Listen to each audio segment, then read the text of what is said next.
गाजीपुर में एनकाउंटर के मामले पर एसपी सांसद अफजाल अंसारी का बड़ा बयान सामने आया है। उन्होंने कहा कि किसी भी कार्रवाई का विरोध उनका मकसद नहीं है, लेकिन ये सुनिश्चित होना चाहिए कि कार्रवाई सही तरीके से की गई हो। अंसारी ने कहा, हमारा कानून इस बात की इजाजत नहीं देता कि किसी को कहानी बनाकर एनकाउंटर में मार दिया जाए। अगर कार्रवाई सही है तो हमें कोई आपत्ति नहीं है, लेकिन झूठी कहानी बनाकर किसी की जान लेना गलत है। सांसद अफजाल अंसारी ने प्रदेश के मुखिया पर भी निशाना साधते हुए कहा कि वह सदन में ठोको जैसी भाषा का उपयोग करते हैं जो कानून के लिए ठीक नहीं है। उन्होंने कहा कि एनकाउंटर को जाति और धर्म के चश्मे से नहीं देखना चाहिए, सही कार्रवाई होनी चाहिए, लेकिन अगर झूठी कहानी बनाकर किसी को मारा जा रहा है तो ये स्वीकार्य नहीं। अफजाल अंसारी ने गांजा को अवैध करने की भी मांग की। उन्होंने कहा, लाखों लोग गांजा पीते हैं, इसे वैध कर देना चाहिए। कुंभ मेले में अगर एक मालगाड़ी गांजा भी भेज दी जाए तो वो भी खत्म हो जाएगा। कानून का सम्मान होना चाहिए और उसी तरह कार्रवाई होनी चाहिए। गाजीपुर में शराब तस्करी के मुद्दे पर बोलते हुए उन्होंने कहा कि जिले में शराब की जबरदस्त तस्करी हो रही है, जिस पर ध्यान देने की जरूरत है। वहीं बालाजी मंदिर के प्रसाद विवाद पर उन्होंने कहा कि गुजरात की एक कंपनी को प्रसाद के ठेके तक पहुँचाने के लिए इस तरह का प्रचार किया गया।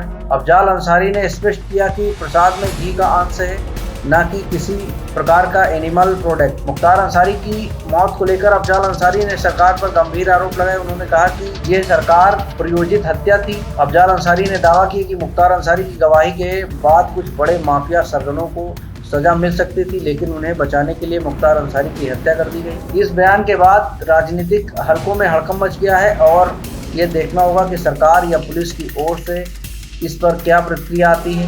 Prime time news Ghazipur bureau. हम बताएं आपको, ये बड़ा संवेदनशील मुद्दा है और इस पे आप लोग बहुत इंटरेस्टेड होते हैं। जो पक्ष सरकार या उनकी एजेंसी की तरफ से आपको प्राप्त होता है, आप लिखते हो, हम कभी उस पर एतराज करने नहीं आते।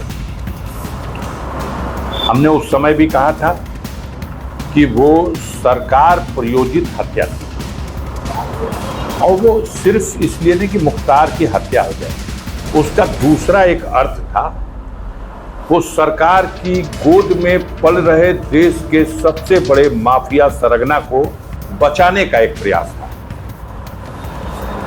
और उसके विरुद्ध जो मुकदमा है, मुख्तार अंसारी की गवाही के बाद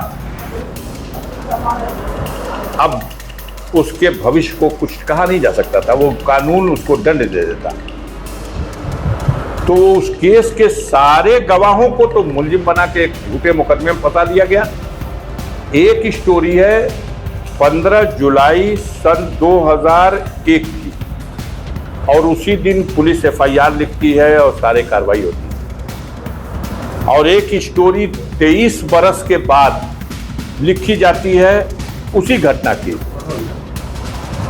हाँ, कि वो सब झूठी है। असली तो यह है कि उसको घर से लाके इन लोगों ने यहां मार दिया था और उसको वहां फेंक दिया। और उस स्टोरी के धार पे चल के सारे गवाहों को पकड़ कर, जो गोलियों से जख्मी हैं, जेल में डाला, जेल में बंद है, आज जेल में बंद है।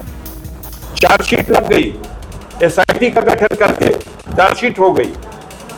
एक एक गवाह को विवश किया गया कि आप मत गवाही दीजिए। वो हमारी सरकार के द्वारा पाला गया एक माफिया सरगना है। और ऐसे लोग और ऐसी व्यवस्था अगर नैतिकता की बात, कानून व्यवस्था की बात करती है, तो मैं समझता हूं कि इससे बड़ा झूठ और कुछ हो नहीं सकता। सरकार की इस रिपोर्ट पे आप लोग क्या मैंने कहा है कि माननीय सर्वोच्च न्यायालय में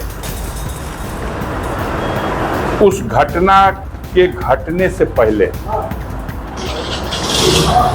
सर्वोच्च न्यायालय में याचिका दाखिल है और उसमें ये सारा घटनाक्रम ऐसे किया जाएगा, अंजाम दिया जाएगा, इसके बारे में कहा गया और सुरक्षा की मांग की गई है। माननीय सर्वोच्च न्यायालय ने उत्तर प्रदेश सरकार से जवाब मांग लिया। उत्तर प्रदेश सरकार ने वहां जाके हलफनामा दिया कि ये चाक चौबंद व्यवस्था है, इतने कैमरे लगे हैं, इतने डिप्टी जेलर, इतने जेलर, इतना ये वो, खानों का उनका टेस्ट अलग और मेडिकल फैसिलिटीज अलग, सारी चीजें। वहां मैटर सब जुडिस है, कहा गया है कि चुनाव के दौरान इनकी हत्या होगी क्योंकि उसका लाभ चुनाव में लेना है। तो माननीय सर्वोच्च न्यायालय के मुख्य न्यायाधीश ने कहा कि हम इसको चुनाव बाद सुनेंगे और डायरेक्शन दिया कि कोई अनहोनी घटना नहीं घटनी चाहिए, यह उत्तर प्रदेश सरकार की जिम्मेदारी हो।